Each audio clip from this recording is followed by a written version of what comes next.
7 अक्टूबर 2023 को हमास ने इजराइल पर अभी तक का सबसे बड़ा हमला किया था और इस हमले के बाद कई खुफिया रिपोर्ट्स में यह दावा किया गया था कि इस हमले के पीछे सीधे सीधे ईरान का हाथ है। यहां तक कि हमास के लड़ाकों की ट्रेनिंग से लेकर हथियार और फंडिंग भी ईरान ने दी थी और हमास ने ईरान के इशारे पर ही इजराइल पर अभी तक का सबसे बड़ा हमला किया था। हालांकि ईरान ने कभी इस बात को स्वीकार नहीं किया, लेकिन ईरान और इजराइल की दुश्मनी पूरी दुनिया में किसी से छिपी नहीं है। ईरान शुरुआत से ही इजराइल पर हमले की कोशिश करता है या फिर किसी दूसरे आतंकी संगठन से हमले करवाता है। वहीं इजराइल ने कहा कि वो ईरान को कभी भी परमाणु संपन्न देश नहीं बनने देगा और इजराइल पर ईरान में घुसकर उसके परमाणु ठिकानों पर कई ऑपरेशंस को अंजाम देने के आरोप भी लगे हैं।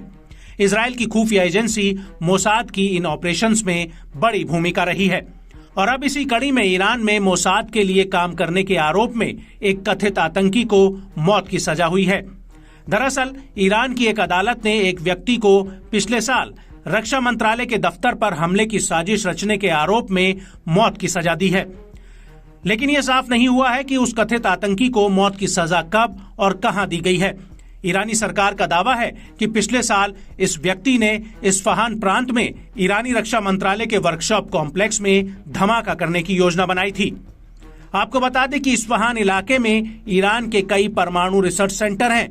इसमें से एक यूरेनियम कन्वर्जन प्लांट भी है और ईरान के इन ठिकानों पर पहले भी तोड़फोड़, हत्याएं और साइबर हमले जैसी वारदातें हुई हैं और इन सभी हमलों के पीछे ईरान ने इजराइल का हाथ होने का आरोप लगाया है।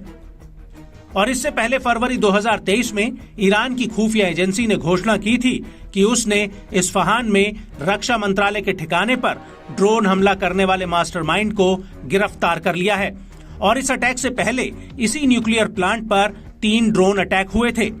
हालांकि इनमें से एक ड्रोन हमले को एंटी एयरक्राफ्ट सिस्टम ने नाकाम कर दिया था, जबकि इनमें से 2 अन्य ड्रोन हमलों में मंत्रालय के दफ्तर में धमाके हुए थे, लेकिन इन धमाकों में किसी के हताहत होने की खबर नहीं आई थी।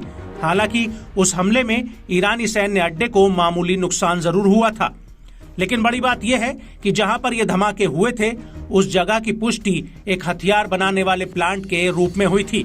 इसके अलावा अगस्त 2023 में ईरान ने आरोप लगाया था कि इजराइल उसके बैलिस्टिक मिसाइल इंडस्ट्री पर हमले की फिराक में था, जिसे नाकाम कर दिया गया था। इसके अलावा जनवरी 2024 में ईरान ने विद्रोही गुट कुर्दिश के एक लड़ाके को फांसी दी थी। ईरान ने इस लड़ाके पर इजराइल के लिए काम करने का आरोप लगाया था।